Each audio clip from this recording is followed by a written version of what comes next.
Was it a goal? No, right? Well, according to the referee, it was. And this goal that decided a World Cup final is just one of many ghost goals that have changed football history. Number 1. England's World Cup final, 1966. England's only World Cup victory came from a ghost goal. In 1966, the star of the English team, Geoff Hurst, scored a thwacker that crashed off the crossbar and maybe crossed the line? There was no VAR back in '66, so the refs counted it. TVs back then weren't as good either, so we can't really know if it truly went in. But that was the defining goal that gave England a 3-2 lead. They went on to win 4-2, and many English analysts say this was the worst thing to ever happen to English football. What? How can winning a World Cup be bad? Well, it ingrained the idea that the English style of play was good. In fact, by the late 60s, Brazil, Argentina, Germany, or the Netherlands were producing better footballers than England.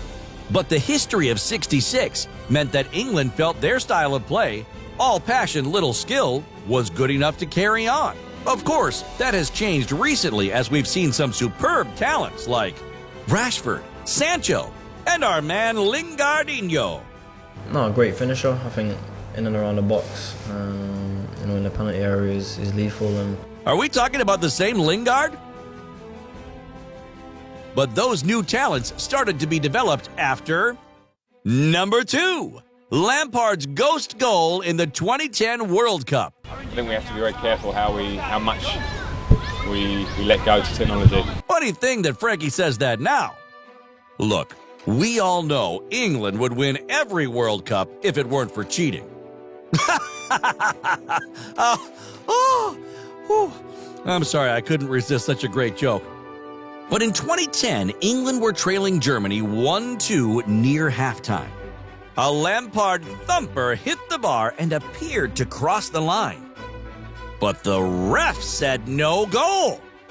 This ghost goal was momentous because the outcry was one of the big reasons that led to the use of goal line technology.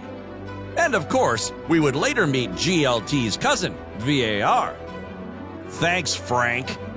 And it wasn't the only time a ghost goal hit Frank Lampard in the fields. Number 3, Luis Garcia's UCL escape. Did you ever wonder how the term ghost goal got its name? It's all thanks to Jose Mourinho. Well, in English anyway. It's as simple as that. In 2005, Jose's Chelsea were playing Liverpool when Luis Garcia maybe scored a goal. We're still not entirely sure. And Mourinho labeled it a ghost goal. Anyway, Chelsea got knocked out of the UCL, and Liverpool went on to pull off the history's greatest comeback in Istanbul. I think it's sad. I think it's bad. I'm not happy with that. Also, Pirlo still has nightmares to this day. And speaking of Italians, number 4, the no goal that changed Italian history. Juventus have won 9 straight Serie A titles now, but they almost didn't win the first one. Ma no, io non credo agli altri. Sorry, Gigi, it's true. 9 years ago, a goal was scored by Milan's Sulimentari, but Juve's Buffon, who was still old, but less old, pushed it out of the goal. It was an incredible moment that saw Milan and Juve take diverging paths. Milan have struggled in the years since and never won another Serie A title, while Juve have won every title since then. Who knows? With that Montari goal, maybe the history of Italian football could have changed. It's useless to talk about the past, though. We look forward. Number 5, the $300 million goal. The Premier League is undoubtedly the league with the most money on the planet. And that's why merely surviving the chaotic 20-team division brings a windfall of cash money, baby. But that didn't stop a ghost goal from completely altering a team's season and maybe even their club's entire future. But that was a long time ago, right? We have VAR now. Wrong. It was this season. Sheffield United scored a goal versus Aston Villa back in June. But for the first time in recorded history, the goal didn't register according to goal line technology. Even though replays later showed the ball clearly crossed the goal line, the goal didn't count.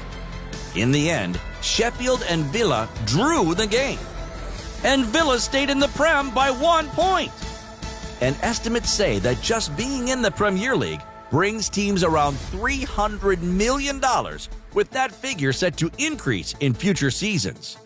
What a catastrophe for Bournemouth! We thought ghost goals were a thing of the past. And even if you don't believe in ghosts, a ghost goal might rear its ugly head and completely change the history of football at any time.